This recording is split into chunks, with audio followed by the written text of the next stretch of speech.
अस्सलाम वालेकुम, मैं इश्तियाक गोंदल। आप मेरा फेसबुक और यूट्यूब चैनल देख रहे हैं, देखने का बहुत शुक्रिया।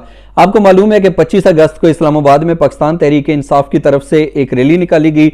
इस रैली में साबिक वज़ीर आज़म इमरान खान ने बड़ा एक पुरजोश तकरीर की, खिताब किया और इस खिताब के दौरान उन्होंने एडिशनल जज ज़ेबा चौधरी के साथ साथ IG इस्लामाबाद और DIG को मुखातब करते हुए कहा कि हम तुमको छोड़ेंगे नहीं, हम तुम्हें देख लेंगे, हम तुम्हारे ऊपर केसेस बनाएंगे, शर्म आनी चाहिए आपको।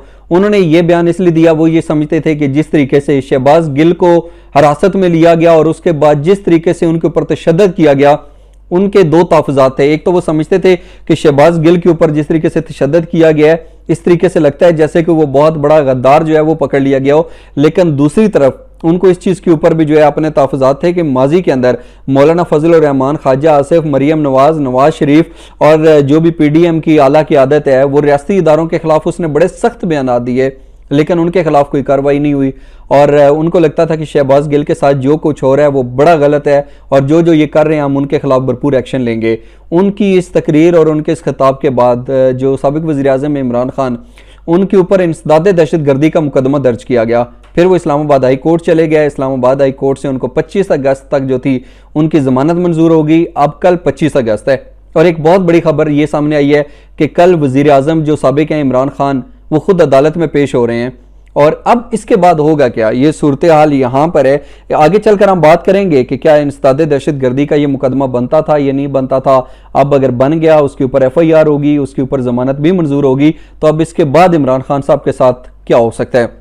लेकिन इससे पहले दो चीज़ें हैं। पाकिस्तान के जो वफाकी वज़ीर दाखिला हैं राना सनोला, उन्होंने तो बड़ा वाज़े तौर के ऊपर एक निजी चैनल को इंटरव्यू भी दिया और उसके अंदर उन्होंने कहा कि हमारी पूरी कोशिश होगी कि कल इमरान खान की ज़मानत जो है वो मुस्तरद हो जाए और इमरान खान को वहाँ से गिरफ्तार कर लिया जाए। लेकिन इसके साथ साथ पाकिस्तान तहरीक इंसाफ के जो कानूनी माहिरीन हैं, उनकी जो लीगल टीम है उसमें, और वैसे जो लीगल एक्सपर्ट होते हैं, 2-3 से मेरी भी बात हुई और उनसे मैंने भी यही पूछा कि इंसदाद दहशत गर्दी तो एक बड़ा ख़तरनाक किस्म का केस होता है, तो क्या वाकई इमरान खान साहब गिरफ्तार हो जाएंगे। इसके ऊपर उनका बयान ये था कि इंसदाद दहशत गर्दी का जिस तरीके से ये मुकदमा दर्ज करवाया गया है, ये एक झूठा मुकदमा है। ये इंसदाद दहशत गर्दी का उस तरीके से मुकदमा नहीं बनता, क्योंकि ना तो उसके अंदर कोई कलाशनकोफ जो थी वो थी, ना कोई बम इस्तेमाल हुआ, ठीक है, और ना ही जो लोग थे वो खौफ और हरास का शिकार हुए। उनकी नज़र में ये एक झूठा मुकदमा है और कल पाकिस्तान के साबिक वज़ीर आज़म इमरान खान जब अदालत के सामने पेश होंगे तो वो बाइज़्ज़त तौर पे बरी हो जाएंगे, ये केस ख़त्म हो जाएगा। लेकिन यहाँ पर देखने की, सोचने की और समझने की बात यह है कि माजी के अंदर जिस तरीके से साबिक वज़ीर आज़म इमरान खान जो है वो बयानात का जिक्र करते हैं कि PDM की जो आला क़यादत थी, उन्होंने माजी के अंदर जो है वो इदारों के खिलाफ बड़े सख्त बयानात दिए। अगर इस तरीके से किसी को धमकी देने के ऊपर, जैसे आसिफ अली जरदारी साहब का हामिद मीर के साथ आपने इंटरव्यू देखा होगा, उसके अंदर तो बड़ा वाज़े तौर के ऊपर कहते हैं कि चेयरमैन नैब की क्या मिजाल है, उसकी क्या हिम्मत है, वगैरह वगैरह, कि वो मेरे ऊपर केसेस बनाए और ये वो सारा कुछ। अगर इस तरीके से केसेस का अंदराज होता है, इंसदाद दहशत गर्दी के ज़मरे में आता है, फिर तो बहुत सारे लातादाद जो है ना वो केसेस दर्ज हो सकते हैं। तो क्या अगर कल इमरान खान साहब के खिलाफ कोई फैसला आता है तो क्या इससे पहले जो रियासती इदारों के खिलाफ बयानात देते रहे उनके खिलाफ भी कोई कार्रवाई होगी?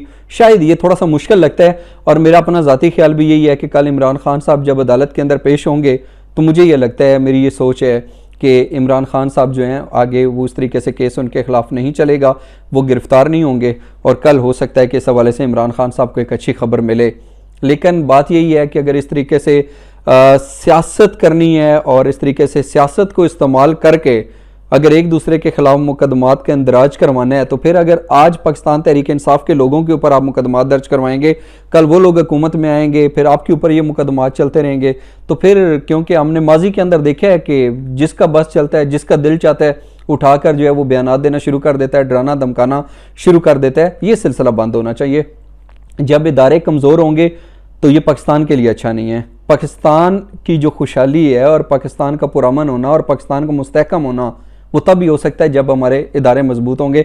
तो इस तरीके से यकीनी तौर के ऊपर जो भी बयानात आते हैं उनको डिफेंड नहीं किया जा सकता। उनको बिल्कुल आप ये नहीं कह सकते कि चलो उन्होंने जोश खिताबत में कह दिया, कोई बड़ी बात नहीं है। यकीनन ये बड़ी बात है, इस तरीके से बयानात नहीं आने चाहिए। लेकिन मैं ये समझता हूँ कि ये जो FIR हुई उनके ऊपर, जो इंसदाद दहशत गर्दी का मुकदमा दर्ज किया गया, कल इमरान खान साहब जो हैं उनकी ज़मानत जो है वो जैसे पहले ही मंजूर है 25 अगस्त तक।